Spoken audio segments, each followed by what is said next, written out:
Hello, xin chào tất cả mọi người đã quay trở lại với kênh YouTube của Nguyễn Cung To nhá. Thì cái kênh này là cái kênh mới và cái video này cũng là video đầu tay của Nguyễn Cung, cho nên Nguyễn Cung sẽ lấy cái khuôn mặt của mình để cho YouTube nó định dạng nha mọi người. Rồi thì tất cả các anh chị em fan cũ, nếu mà xem được cái video này thì nhớ bấm lại ủng hộ Nguyễn Cung, đăng ký cái kênh giúp Nguyễn Cung nhé. Kênh cũ thì Nguyễn Cung đã chia lại cho người khác rồi và người ta sẽ chuyển qua vlog để người ta làm, người ta không làm về điện thoại nữa. Thì anh em chịu khó mình đăng ký kênh mới giúp Nguyễn Cung nha. Dù sao thì cũng là hướng dẫn cho tất cả mọi người một cái cách chi tiết nhất để mình có thể thay thế được các linh kiện điện thoại ở trên các cái dòng máy điện thoại nha mọi người. Đó thì cái khúc đầu này Nguyễn Cung lấy khuôn mặt để cho sau này YouTube nó định dạng cái khuôn mặt của Nguyễn Cung thôi nha. Rồi bây giờ thì trên cái video này thì Nguyễn Cung sẽ hướng dẫn cho anh chị em thay cái màn hình Samsung Galaxy S21 FE nha. S21 FE thì đây chính là màn hình nguyên khung này. Đó, màn hình nguyên khung của S21 FE giá là 680.000. Nếu mà mọi người mà muốn mua thì cứ để lại bình luận phía bên dưới hoặc là inbox trực tiếp qua Zalo. Thì Zalo Nguyễn Cung có để ở phía dưới phần mô tả nha mọi người. Rồi bây giờ mình sẽ tiến hành vào cái vấn đề chính là hướng dẫn cho anh chị em tháo máy và thay màn hình cho S21 FE nha. Rồi đây chính là cái máy S21 FE của bạn gửi qua bưu điện gửi tới để mình sửa nha mọi người, ship tới ở tỉnh khác nha. Đó thì với lại đây là cái màn hình nguyên khung mà Nguyễn Cung vừa mới nói qua. Thì bây giờ Nguyễn Cung cất cái màn hình nguyên khung sang một bên nhé, để chút xíu nữa mình sẽ tiến hành là tháo cái máy này ra, rồi xong rồi mình bắt đầu mình tiến hành tới cái màn hình đó. Thì để thay thế được một cái màn hình hoặc là thay thế một cái linh kiện gì đó ở trên cái một cái điện thoại của các bạn đang bị hư ấy, tất cả các dòng máy luôn nha. Bước đầu tiên là các bạn phải học cái cách để quan sát máy nha. Cầm lên một cái máy là mình phải biết nó hư màn hình hay là nó hư cái gì. Thì hiện tại xác định được cái máy này là 100% là bị sọc màn hình rồi, thì các bạn không cần phải lăn tăn nữa, đặt màn hình mới về thay thôi. Đó thì cái màn hình ở trên tay của Nguyễn Cung đây là một màn hình bị sọc này, 3 đường sọc 1, 2, 3. Đó thì bạn nào mà cần dùng chống cháy thì inbox qua Zalo cho Nguyễn Cung ship cho nhá. Cái này tặng nha mọi người, khách không lấy thì Nguyễn Cung tặng, có hỏi qua rồi nhá, có nhắn tin hỏi qua là khách không lấy rồi nhá, bỏ. Thì Nguyễn Cung sẽ tặng cho anh em nào mà đang khó khăn không có tiền mà để mà thay màn hình mới mà muốn một cái máy để dùng chống cháy đó, thì mình hoặc là lấy dữ liệu đấy thì mình ship mình gửi tặng cho nhá. Ok, mình phải quan sát được, xác định được là cái máy của mình có phải bị hư màn hình hay không. Thì cái đầu tiên đấy thì các bạn, nếu mà mình đang dùng thì có rất là nhiều nguyên nhân nó dẫn tới hư màn hình. Màn hình này có thể tự nhiên nó hư cũng có, và sọc dần dần nó hư và nó bị đổ mực một góc nó hư, thì đó là do hư màn hình. Thì mình xác định được thì mình đặt màn hình về thay nhá. Còn nếu mà bạn nào mà đang dùng tự nhiên cái nó đen thui rồi này thì các bạn phải đem ra tiệm kiểm tra xem là nó bị màn hình hay là bị cái gì nha mọi người. Nếu mà đang dùng mà đen đấy thì đem ra tiệm họ kiểm tra mà bị màn hình thì có thể một cái hướng giải quyết khác, đó là ép lại cổ cáp nha. Ép lại cổ cáp thì chi phí nó rẻ hơn rất là nhiều so với lại mình thay màn hình mới nha mọi người. Ok, bây giờ để tháo được một cái máy này ra để thay màn hình thì mình sẽ tiến hành là lấy khai sim ra đầu tiên. Quên một cái nữa, thì các bạn bước đầu tiên là các bạn mà muốn thay được một cái màn hình điện thoại bất kể một dòng máy nào thì các bạn cứ mua về đầu tư đi, cũng có khoảng tầm dưới 100.000 thôi nha, chứ không có trên đâu. Khoảng tầm 100 trở lại hoặc là 120 gì đó trở lại là đầy đủ đồ rồi. Các bạn mua đây này, không cần phải giới thiệu nữa, để Nguyễn Cung lên Shopee. Các bạn lên Shopee theo Nguyễn Cung nhé. Nguyễn Cung sẽ gắn cái đường link mà Nguyễn Cung ấy cho các bạn. Các bạn gõ bộ tháo sửa điện thoại này, đây Nguyễn Cung sẽ gõ này, ở bấm đi bộ tháo điện thoại nhé. Rồi thì bây nó hiển thị lên các trang web của shopper này. Thì các bạn người dùng thì chắc chắn là sẽ không xác định được là cái đồ nào nhìn nó đẹp mắt và xài nó bền, nhưng mà thợ thì người ta nhìn qua này người ta biết rồi nhá. Đây một cái bộ như thế này thì nó chỉ có 3 cái cây này thôi, không có đủ, không có tô vích. Thì bộ này chỉ có tô vích, lại không có cây để này. Đây nha mọi người, thì mình thấy cái này bộ 22 món tháo sửa điện thoại này 58.000 này. Mình bấm vào đây nhá, nhưng mà các bạn khoan hãy mua từ từ, đợi chút xíu. Đó thì chút xíu Nguyễn Cung sẽ gắn cái đường link xuống dưới, hoặc là các bạn có thể lên trên web của các bạn tìm kiếm nha. Rồi thì đây các bạn vào trong đây thì nó sẽ có những cái mà dành riêng cho mình ấy, là nó quảng cáo qua đấy. Thì các bạn kéo xuống dưới đây này, đừng có mua bộ này liệt vội nhá, mình phải tham khảo những cái bộ khác xem là nó ok hay không. Mình vừa làm mình vừa coi tiệm cho nên là có khi là khách vào đó mọi người. Rồi thì đây mình kéo xuống, mình thấy cái bộ này, dạ nghe anh rồi. Ok, bây giờ mình tiếp tục cái video lúc nãy nha mọi người. Tại vì hồi nãy là Nguyễn Cung đang bận khách mà làm từ sáng đến giờ mới xong rồi mọi người. Khách chờ lấy máy ấy, chờ lấy liền đấy, ép kính. Đây mình tìm cái bộ dụng cụ này, nó không lúc nãy Nguyễn Cung bảo bấm vào đây phải không? Mình được khoan phải mua cái này, mình tham khảo xem những cái nó đề xuất cho mình là có cái nào đẹp hơn hay không nhá. Đây nhưng Nguyễn Cung kiếm này Thì ví dụ như cái này là ba cái đồ dởm rồi thì không nói làm chi, có 11.000 mà nguyên bộ luôn là chắc chắn là quá rẻ luôn, các bạn không dùng được đâu nhá. Mình phải kiếm một cái bộ đồ nào đó khoảng tầm 50 tới 120.000. Đây, ví dụ như cái đồ này thì Nguyễn Cung nhìn rất là hợp mắt này. Đó, người nhìn thợ vào là rất là hợp mắt. Nhưng những cái bộ như này thì nó chỉ có những cái này thôi, không có tô vích. Đây, bộ này là đủ luôn. Một bộ dụng cụ tháo mở 22 inch 1, tức có nghĩa là 22 món. Thì bây giờ mình bấm vào đây thử xem. 55k. Đây nhá, mọi người nhá. Mình vào cái máy này Nguyễn Cung chưa có đăng super. Thì bây giờ các bạn cứ tìm những cái bộ như thế này này, đủ nhá, 4 cái tô vích và có thêm một cái cây nại này. Cây nại này nhìn rất là ưng mắt luôn nha mọi người. Đó thì mình bấm vào đó mình mua nha, hoặc là có thể kéo xuống này, kiếm thêm tham khảo thêm cũng được. Các bạn nhìn này. Đó, đây này. Này, đây bộ này thì giống lúc nãy nhưng mà ở đây bán có 41.000 thôi. Các bạn mua những cái đồ như thế này này nhá, chứ đừng có mua những cái đồ mà nhìn nó vướng mắt nha mọi người. Thì bây giờ mình cứ mua một cái bộ đồ đủ đầy đủ các món như vậy đi. Rồi, sau đó là các bạn sẽ tiến hành là mua màn hình về nhá. Rồi thì bây giờ Nguyễn Cung sẽ hướng dẫn cho các bạn cái cách để tháo này. Trước tiên là các bạn phải lấy được cái khay sim ra nhé. Đầu tiên để mà tháo được thay được màn hình cho S21FE này thì các bạn lấy cái khay sim ra đầu tiên nha. Rồi tiếp theo đó là mình sẽ tiến hành là tách cái nắp lưng ra. Các bạn quan sát cái máy này, bất kỳ một cái dòng nào các bạn muốn thay màn hình có thể lên tham khảo video, hoặc là các bạn mà tháo một vài cái máy rồi các bạn quen mắt rồi thì các bạn có thể quan sát này, máy này màn hình của nó là màn nó dính liền với cái khung, không thể nào tách không được, thì mình phải tách nắp lưng nha. Tách nắp lưng ra thì ốc ác thì nó sẽ nằm ở phía bên dưới nắp lưng hết nha mọi người. Nắp lưng của thằng S21SE này ấy, nó là nắp lưng dẻo, các bạn cứ tách lên thoải mái thôi. Đây này, chưa tách mà nó đã muốn bung lên rồi mọi người. Hồi nãy nhìn thấy nó bung lên đây này, nó bung một bên lên rồi này, thấy không? Keo nó rất là mềm rồi nha, nó không còn giống như là lúc mình mới mua nữa đâu. Này, đó mình lật lên cái này, ôi giời, lên luôn rồi này, thấy không? Này là máy zin nhá, máy này máy zin hoàn toàn chưa bung lần nào nhá, cho nên keo nó mới chảy nhựa ra như thế này. Keo nó chảy nhựa rồi mọi người, đó, keo nó chảy nhựa rồi nhá. Thì bây giờ mình tiến hành mình lấy cái nắp lưng ra để sang một bên. Nắp của nó rất là dẻo nhá, anh em cứ tách thoải mái đi, không có gãy được đâu mà luôn nhá. Ok, sau khi đã tách được nắp lưng ra thì các bạn nhìn thấy không? Toàn bộ ốc ác là nó nằm hết phía bên dưới. Đây bây giờ mình sẽ dùng một cái đồ mỏng mỏng để mình nạy cái miếng sạc không dây này lên nhá. Nạy ở dưới đây trước nha mọi người. Thì các bạn cứ theo dõi đây, các bạn sẽ rất là dễ thay. Này, mình nạy cái miếng không dây này lên, xé bỏ lên nhá. Thì nó có một lớp, không phải là xé cho nó đứt đâu, mà các bạn phải lấy cái miếng này lên này, cạy nó lên nhá. Cạy nó lên là nó sẽ lên thôi. Này, mình lấy này, tại vì nó dán xuống dưới đây để cho nó phẳng cái này này, mà nó dán bằng một lớp băng keo hai mặt thôi. Các bạn cứ lấy lên thoải mái. Mình vừa làm mình vừa nói luôn cho nên là rất là từ từ và cẩn thận rồi, cho nên mọi người là mình chú ý một chút xíu là sẽ thay được nhá. Đó, một lớp băng keo hai mặt này, thấy không? Đó, nó chỉ dán bằng một cái lớp băng keo hai mặt thôi nha, chứ không phải là nó dán bằng cái keo gì là khó khăn đâu. Đó, mình để chỉnh cho nó phẳng phẳng lại để lát là dán lại cho khách nha mọi người. Rồi ok, đó, thấy không? Nó chỉ là một lớp băng keo hai mặt thôi, mình nhắc nó lên nhá. Ok chưa? Rồi sau đó là mình tiến hành vặn hết cả ốc nẹp trên nẹp dưới ra nha mọi người. Các bạn nhìn thấy con ốc nào các bạn vặn hết ra. Đây, mình cũng sẽ tiến hành là vặn hết toàn bộ ốc ra nhá. Vích vặn Samsung nha mọi người. Thì mọi người có thể mua một bộ đồ giống như lúc nãy mình cũng nói các bạn lên shopper đặt đấy, 50-60 nghìn thôi là nguyên một bộ đầy đủ luôn rồi nhá, không thiếu cái gì cả. Về các bạn sẽ có cả tô vích vặn Samsung mà cả tô vích vặn iPhone luôn nha. Đó, thì bây giờ mình dùng tô vích 4 cạnh để mình vặn hết toàn bộ ốc này ra. 4 cạnh là cái dấu cộng đó mọi người. Mỗi một nơi có một cái cách gọi khác nhau, cho nên là anh em cứ hỏi T4 với lại T6 thì thực chất ra nó không phải đâu nhá.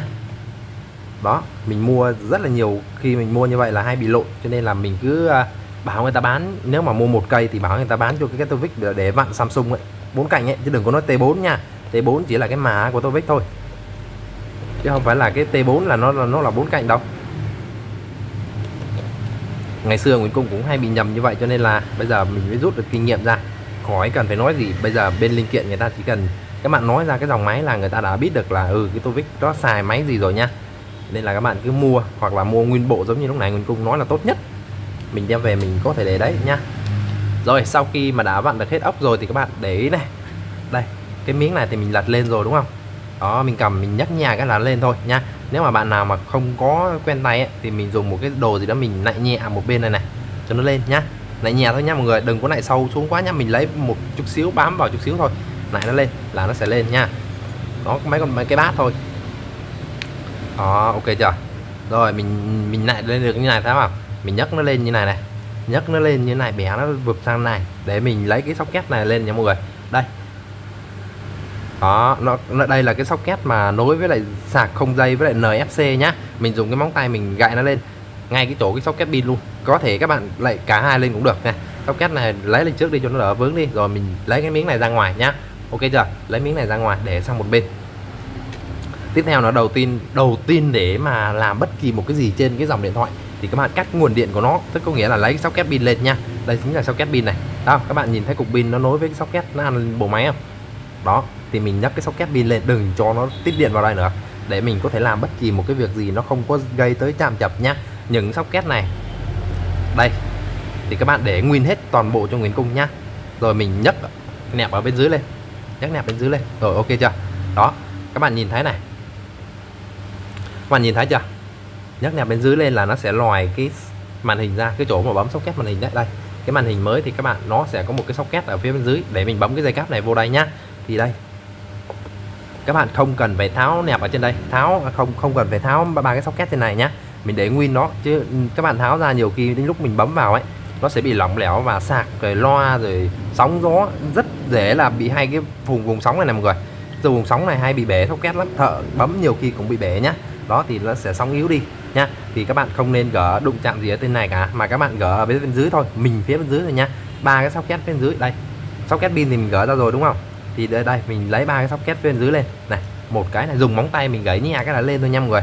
Dùng móng tay nhá, không dùng bất kỳ một cái nhíp nào. Nếu mà các bạn dùng nhíp hay đồ này ấy, bạn này có thể là nó sẽ bung cái chân ở dưới dưới men lên, là các bạn lúc đó là phải ra tiệm rất là cực luôn nhá.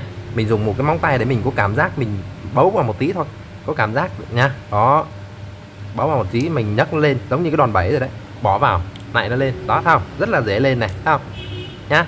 Rồi tiếp theo nữa, sau khi đã mà lấy được ba cái socket ở phía bên dưới cụm dưới này lên rồi, mình sẽ tiến hành là tháo hết toàn bộ ra nha mọi người. Tháo hết toàn bộ ra thì ở trên đây cái dây này là dây cáp nốt nguồn và volume này, thấy không? Thì bên khung mới nó có rồi, khung mới nó có sẵn rồi này, thấy không? Thì các bạn không cần phải giữ cái này nữa mà các bạn nhấc nó lên luôn, nhấc nó lên để nguyên trong đây, không cần phải lấy ra nha. Rồi mình quan sát này, ở đây nó có một con ốc nha. Đó thì mình phải vặn con ốc này để lấy cái bộ máy này lên, lấy bộ máy, nguyên bộ máy cả ba cái dây này dính chùm đây luôn nhá. Đừng có gỡ ba dây này ra nhá, tuyệt đối không gỡ nha mọi người. Mình không phải thợ, mình làm sao cho nó để đảm bảo được cái xác suất hư của nó là phải giảm lại nha mọi người. Ok, mình tháo con ốc ra này. Đó, những cái dòng máy Nốt và dòng S đấy thì cái camera thường cam trước này nó sẽ có một lớp keo dính, cho nên là các bạn tốt nhất là không nên cạy cả cái men dính cái camera, mà mình lấy cam lên trước này.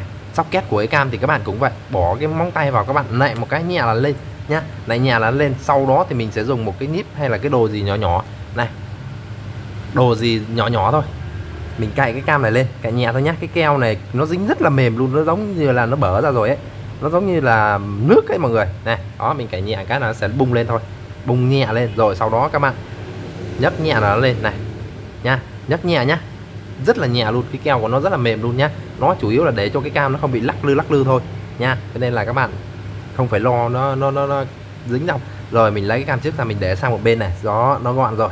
Thì bây giờ mình thử nhấn cái cam sau lên. Đây, cam sau thì nó không có dính xuống khung nha, cam sau không dính xuống khung. Cam này có dính không? Cam này dính này, dính xuống khung thì mình phải lấy cái cam này lên trước nha. Đó, cho nó đừng có dính xuống khung nữa, để mình lại cả cái men với lại cam lên, cho nó lên chung nhá. Chứ không các bạn, ví dụ như là cái này lên mà cái cam nó đang dính trên đây, các bạn giật cái nó đứt luôn nhá. Đó, cho nên là mình phải thử trước, test thử trước nha. Rồi nhích thử cái này coi nó có lên không này. Đó, nó cũng lên luôn nhá. Rồi sau đó là mình tiến hành là mình nạy cái men này lên, nạy cái men lên nhá, nạy nhẹ nhàng thôi. Mình dùng một cái đồ gì đó nhọn mình nạy ngay góc đây này nhá, nhẹ nhàng là nó sẽ lên thôi, đừng có mạnh tay nhá, rất là nhẹ nhàng này, thấy không mọi người? Nhìn này, mình nhấc nhẹ lên, lắc qua lắc lại cái là nó bung hết lên, ok chưa? Rồi đó, mình lấy nguyên cả cái bảng này mình để nó như này luôn, y chang như này, lúc nữa mình bỏ vào cái khung mới thôi nha. Ok, mình để nó sang một bên này, đừng đụng tay vào cái camera trước và camera sau nhé mọi người, tuyệt đối không đụng vào nhá. Rồi sau đó là nó sẽ không còn gì cả ngoài mỗi cái cục dung, thì các bạn phải lấy cục dung ra. Cục dung thì các bạn dùng một cái nhíp nhọn như này, ở đây nó có một cái lỗ này, ở đây nó có một cái lỗ để mình thọc cái nhíp xuống, mình bạy nó lên nhá, thọc mạnh xuống này. Đó này, mình thọc mạnh xuống cái là mình dùng cái đòn bẩy, mình đún một cái là lên này, thấy không? Đó, mọi người nhìn thấy không? Ok chưa? Rồi lên rồi mình để nó sang một bên nhá. Keo nó vẫn còn nguyên ở trên đây cho nên là các bạn không cần phải dính keo mới nữa nha. Keo các bạn lật lên nó vẫn còn lớp keo. Rồi sau đó là mình tiến hành là vặn 3 con ốc ở phía bên dưới chân sạc lên để mình lấy cái cụm sạc lên nha mọi người. Cụm sạc và vân tay đây nhá. Ở phía bên dưới này cẩn thận không có nó đứt vân tay nha mọi người. Ví dụ như bây giờ các bạn thay màn hình lô ấy thì sẽ không dùng được vân tay, nhưng mà sau này các bạn có thể dùng vân tay và thay lại màn zin nhá. Còn nếu mà bây giờ mà các bạn không cẩn thận nó đứt cái dây vân tay này lột, coi như sau này các bạn sẽ không dùng được vân tay đâu. Bây giờ trước tiên là mình lấy cái dây vân tay ra trước đi nhá. Cũng lại cái socket giống y chang như những cái socket khác thôi, nó cũng bấm bằng socket mà. Đây mình lại cái socket lên, cái camera mà soi vân tay này nó sẽ dính một lớp băng keo hai mặt ở dưới đây. Các bạn lấy cái đồ gì đó nhọn nhọn các bạn lại ngay đây này. Nè mình để ngón tay dưới đây mình dùng đòn bẩy mình bẩy lên mọi người nè, thấy không? Để ngón tay dưới đây mình dùng đòn bẩy mình đẩy lên để cho nó có một cái lực gì đó mà mình có thể kiểm soát được lực nha, chứ không có các bạn nạy một cái lên là nó nhổng lên là xong luôn. Rồi sau đó mình lấy cái vân tay này lên này, thấy không? Nó có một lớp băng keo hai mặt ở dưới thôi. Đó, rất là mỏng nha, cực kỳ mỏng luôn, nhưng mà các bạn không biết cách lấy là sẽ đứt dây. Rồi mình để cái vân tay sang một bên, nó là cái camera đấy, camera để mình soi cái vân tay của mình. Rồi tiếp theo nữa là đến lượt cái cụm sạc thì có 3 con ốc này. Đó, có 3 con ốc này. Đây, mình sẽ tiến hành là vặn cái cụm sạc ra nhá. Ok chưa? 3 con ốc này mình vặn để rời riêng ra nha mọi người. Con ốc ở trên men với là con ốc ở dưới cụm sạc là mình để riêng ra hết nha. Tại vì 3 con này là 3 con ốc ngắn chứ không phải là giống như ốc vặn ở ngoài vỏ nha anh em ơi. Đó. Mình cùng hướng dẫn rất chi là chi tiết cho anh em luôn, từng chi tiết nhỏ nhỏ đều, nói chung là giống như mình cầm tay chỉ việc luôn rồi, cho nên là anh em mình là cứ phải xem thật là kỹ nha. Đoạn nào mình làm tới đó, mình cùng làm rất là từ từ luôn. Hướng dẫn là gọi là rất chậm chạp luôn, nhưng thực chất ra nếu mà cái máy này Nguyễn Cung không hướng dẫn đấy thì làm nãy giờ xong lâu rồi mọi người. Đây, rồi sau khi mà mình đã tháo được bàn ốc ra rồi thì các bạn tuyệt đối không được lật ở dưới đây lật lên nhá, mà lật ở trên đây này, lật ở phía bên trên đây này, hướng ở trên đây lật lên nhá, lật nhổng lên như thế này này. Để Nguyễn Cung lật lên xong rồi Nguyễn Cung sẽ chỉ cho bạn vì sao lại phải lật trên đây nhá. Đây mình lật nhẹ cái nó sẽ lên này. Đó mình rút ra, tại vì là cái chân sạc, cái lỗ chân sạc này nó cắm vào bên trong cái khung đó, các bạn lật ở bên đây nó sẽ gãy chân sạc và gãy hết toàn bộ tiếp xúc sóng luôn nha. Rồi đó mình lật từ bên đây lật lên, mình rút ra cái là sẽ ra luôn nhá. Ok này, sau khi đã lấy được chân sạc ra rồi thì mình để ý dưới đây không còn một cái gì cả nhé. Màng loa thì ở bên cái khung mới nó có sẵn hết rồi, đó thôi, có sẵn hết rồi, các bạn không cần phải sàng bất kỳ một cái gì cả. Sau khi đã lấy được hết toàn bộ rồi thì cuối cùng là còn cục pin. Cục pin này á, thì các bạn phải dùng nước 530 để mình nại lên này, mình cung nại lên rất là cứng luôn này, thấy không? Cực kỳ cứng luôn. Thì bây giờ á, các bạn một là phải mua một chai 530, mua một chai 530 như này, hoặc là có thể dùng RP7. Các bạn ra tiệm bán vật liệu xe máy ấy, bán 3 cái linh kiện xe máy ấy, là các bạn mua được RP7. Nhưng mà các bạn tốt nhất là ra tiệm gần nhà, tiệm điện thoại ấy, bảo người ta bán chia cho một chai hoặc là nửa chai cũng được. Chai này mua có 45.000 thôi mọi người, dùng được rất là lâu luôn. Các bạn cứ để đấy, nó không có hư không có mất gì được đâu nhá. Rồi mình xịt bỏ một cái đồ mỏng nhá. Cục pin tuyệt đối là không dùng bất kỳ một cái đồ sắc bén nào cả nha mọi người. Ví dụ như cái đồ mỏng như thế này, không có một cái đồ gì cả, mình cắm xuống đây nhá, cắm xuống đây trước đi, rồi sau đó là mình xịt 530 vào nhá, xịt thoải mái đi, tại vì cái màn hình hư rồi mà, xịt thoải mái đi. Rồi sau đó các bạn để một chút xíu, mình hơi nhấc nhẹ lên này, hơi nhấc nhẹ lên thôi nhá, nhích nhẹ như này thôi. Đó, thấy không? Các bạn nhích nhẹ lên là cái keo nó chảy xuống, cái nước tẩy keo R530 nó chảy xuống dưới bụng của pin là nó sẽ bung mềm cái keo ra này. Đó, bây giờ mình nhấc nhẹ cái này lên này, thấy không? Mình nhấc tới đâu là cái nước 530 nó chảy tới đó là cái keo nó sẽ mềm ra và mình lấy cục pin lên rất là dễ dàng luôn, thấy không? Đó này, đẹp không? Cực kỳ đẹp luôn, thấy không? Nếu mà các bạn không bỏ 530 vào, các bạn lại cong cục pin nó cũng không lên nữa mọi người. Rồi sau khi cái màn hình này hư rồi thì bây giờ mình bỏ sang một bên nhá. Anh em nào cần thì mình nhắn tin cho mình nhá, nhắn tin qua Zalo hoặc là inbox để lại bình luận ở phía trên, mình gửi cho, tự trả phí ship nha. Phí ship Nguyễn Cung ship 20.000, còn anh em lấy về xài chống cháy hay làm gì làm nhá. Đó thì bị 3 sọc đấy. Rồi sau khi mình đã lấy được hết toàn bộ 3 cái linh kiện ở bên kia ra rồi thì nó nằm ở đây hết rồi nhá. Đó thì bây giờ tới lượt cái màn hình mới. Màn hình mới thì bây giờ mình làm sao? Đây, trước tiên là mình lột cái siêu này ra nhá. Trước tiên mình lột cái siêu này ra để mình dán cục pin xuống. Màn hình này đã được test hết rồi nha mọi người. Rồi ok này, bỏ cục pin đầu tiên vào. Lúc nãy mình lấy cục pin ra cuối cùng thì bây giờ mình bỏ cục pin đầu tiên vào nhá. Đặt chuẩn vào nha mọi người, đặt sát lên khúc trên nhá. Đặt sát lên khúc trên, mình đặt chuẩn vào, tại vì là keo của nó dính rất là chắc luôn nhá. Mà màn mới thì các bạn không thể xịt 530 vào để mình lấy cục pin lên được đâu. Đó cho nên là các bạn đặt thật chuẩn vào rồi mình bóp xuống này. Ok chưa? Đẹp chưa? quá đẹp luôn, chứ không phải là nói là đẹp nữa, sạch đẹp luôn nhá. Rồi tiếp theo nữa là đến lượt cái cụm sạc nha mọi người. Nãy mình lấy cụm sạc thứ hai, sau cùng thứ hai thì bây giờ mình coi nó có bị bụi không. Bụi thì mình chà đi nhá, ít khi nó bụi vào đây lắm nha mọi người, tại vì mấy cái dòng này mấy vào dòng chống nước mà. Đó, mình chà cho nó có dạng như là nó có để mà cái gì đây đấy thôi. Đây bây giờ mình đặt cụm sạc vào nhé. Đặt cụm sạc thì lúc này các bạn cũng nhấc ở trên đây rút ra, thì bây giờ mình cũng phải đùn từ dưới đây đùn vô, đùn cho cái chân sạc nó vào này, rồi sau đó các bạn để ở đây đẩy xuống nha, đẩy xuôi xuống này, mình đẩy xuôi xuống rồi xong mình bóp xuống này, đẩy xuôi xuống nha, nhớ là đẩy xuôi xuống rồi xong bóp xuống, đẩy cho nó sát về phía bên đây này. Đó, mình đẩy một tay đẩy, mình bóp, một tay mình bóp xuống, mình nhả tay ra là nó sẽ xuống nha. Rồi sau khi đã xuống rồi thì mình vặn ba ốc cố định lại nha, nhớ ba ốc đen mà ngắn ngắn nha mọi người, ba ốc màu đen mà ngắn nha. Rồi đây ba con ốc thì có ba cái lỗ màu vàng vàng đó, mình vặn vào thôi là xong rồi. Ok này, một con này thấy không.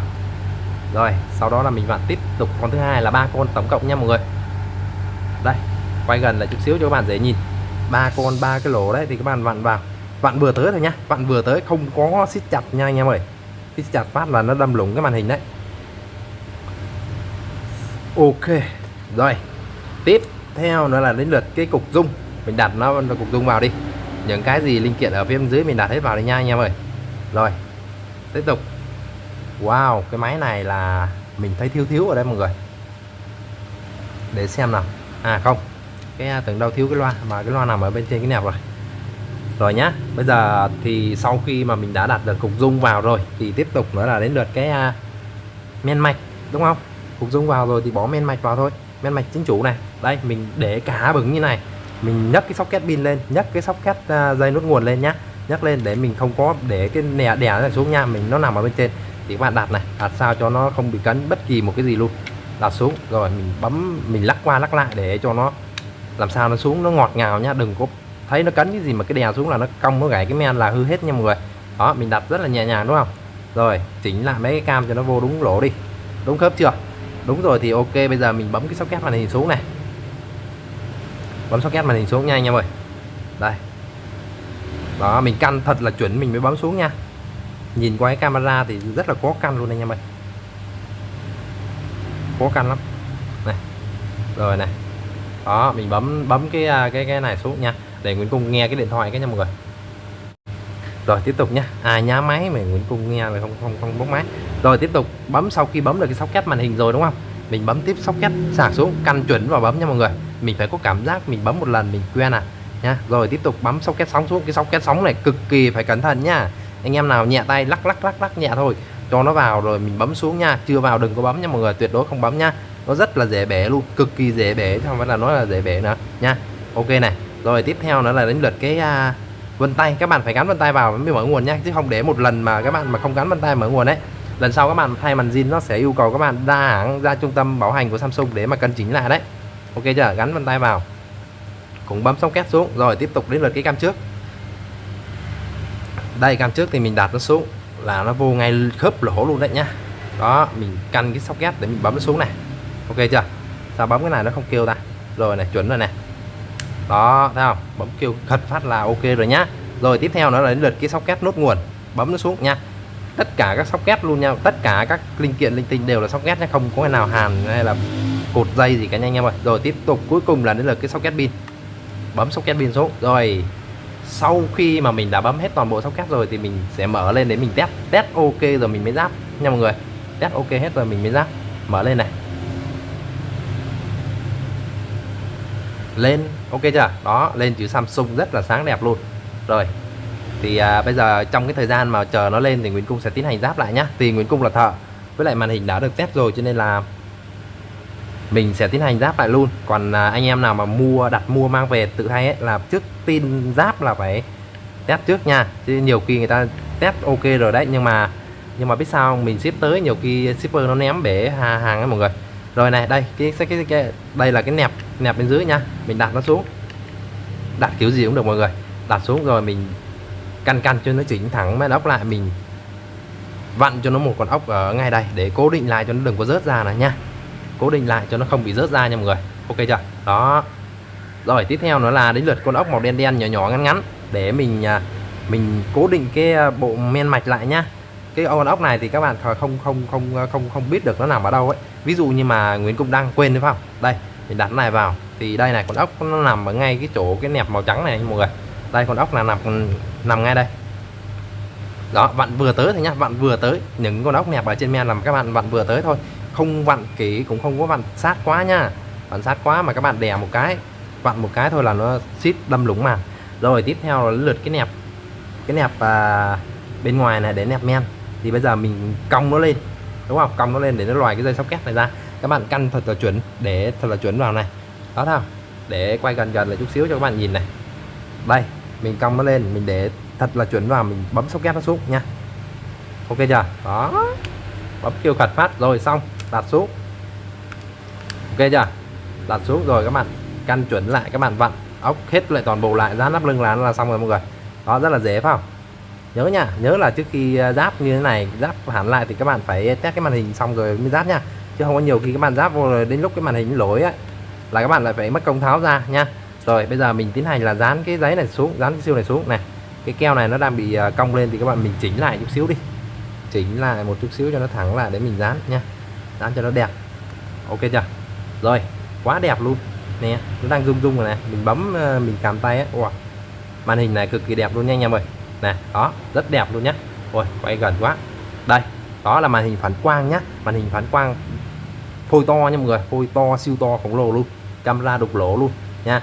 Đẹp cực kỳ luôn. Đó thì Nguyễn Cung thay rất là nhiều rồi cho nên là mấy cái màn hình này Nguyễn Cung rất là biết luôn rồi nha mọi người.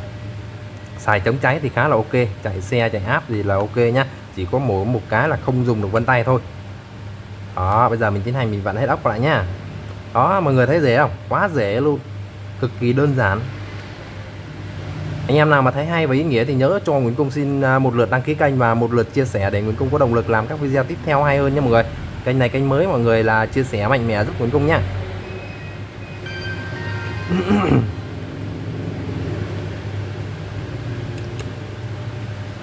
Đó. Tất cả các video Nguyễn Cung lên ở trên một cái kênh này đều sẽ hướng dẫn chi tiết từng chi tiết một, những chỗ nào hay bị lỗi hay là những chỗ nào khó lắp khó mở thì các bạn sẽ theo dõi kênh Nguyễn Cung đều sẽ biết hết nha. Rồi còn dư một con ốc chả biết nằm ở đâu luôn. Đây. Tưởng đâu lại dư con ốc chứ. Rồi, ok nha mọi người. Đó thì cái video rất là dài rồi. Đây này Nguyễn Cung sẽ bỏ cái khai sim vào cho khách nha. Màn nó nguyên khung này. Bóc siêu bóc đồ ra cực kỳ đẹp luôn anh em ơi. Nè. Đó. Ok chưa? Rất là đẹp nha. Nốt nguồn, nốt volume đều mới hết, khung mới luôn. Bây giờ Nguyễn Cung sẽ test thử cái cam. Cam thì rất là đẹp rồi nè. Cam cực kỳ đẹp luôn rồi. Quá sáng luôn rồi. Cam trước thử. Wow. Khỏi chê luôn anh em ơi. Quá đẹp rồi nha. Rồi sau khi test cam thì rung thì khỏi cần test, rung thì Nguyễn Cung gạt đây là thấy nó rung là ok rồi này. Đó, sóng gió thì nói chung là cái máy của mình đang bình thường thì chắc chắn nó sẽ không có bị gì cả nhá. Đây Nguyễn Cung sẽ tiến hành là vào âm thanh để mình test qua cái nữa là ok này, để chút độ rung luôn này, rung khi độ chuông luôn này, âm lượng này. Đó, kéo lên. Ok chưa? Rồi. Đó, hai cái thôi. Rồi kiểm tra tiếp đến cái cùng là thang 06 thang. Kiểm tra email ngoài phát là biết là có sóng ok rồi đấy nha. Sóng gió vi vu luôn rồi này. Chưa có sim vẫn có sóng là biết là sóng hoạt động bình thường rồi. Sao thăng không sao thăng. Test cảm ứng, test màu mè này, đỏ này, xanh này, xanh đậm này, rồi trắng này, rung này, mê cam này, soát sơ từ tút là cảm ứng này anh em ơi. Đó, mình sẽ test cảm ứng nhá. Ok chưa? Mình kéo hết lên trên luôn để xem có điểm nào nó bị chết không nhá. Mình kéo là phải kéo hết chứ không phải là kéo theo cái non này đâu. Wow, quá đẹp luôn này. Đó, cảm ứng rất là mượt luôn nhá. Ok chưa? Rồi, giờ mình thoát nó ra. Rồi, như vậy là Nguyễn Cung đã hoàn thành xong cái quá trình thay màn hình cho Samsung Galaxy S21 FE rồi nha mọi người. Rất là chi tiết và rất là rõ ràng luôn. Đó thì mọi người mà thấy hay và ý nghĩa thì cho Nguyễn Cung xin một lượt đăng ký kênh và một lượt chia sẻ để Nguyễn Cung có động lực làm các video tiếp theo hay hơn nha mọi người. Thì Nguyễn Cung cái video này cũng khá là dài rồi, Nguyễn Cung xin kết thúc nhá. Và để dọn lại cái keo xung quanh vỏ để dán lại vỏ cho khách nữa là xong rồi nha mọi người. Đó, cái dán vỏ thì các bạn tất cả đều có thể làm được, nên là Nguyễn Cung sẽ bỏ qua cái bước đó cho nó đỡ dài video chút xíu nha mọi người. Rồi hẹn mọi người ở video tiếp theo nhá.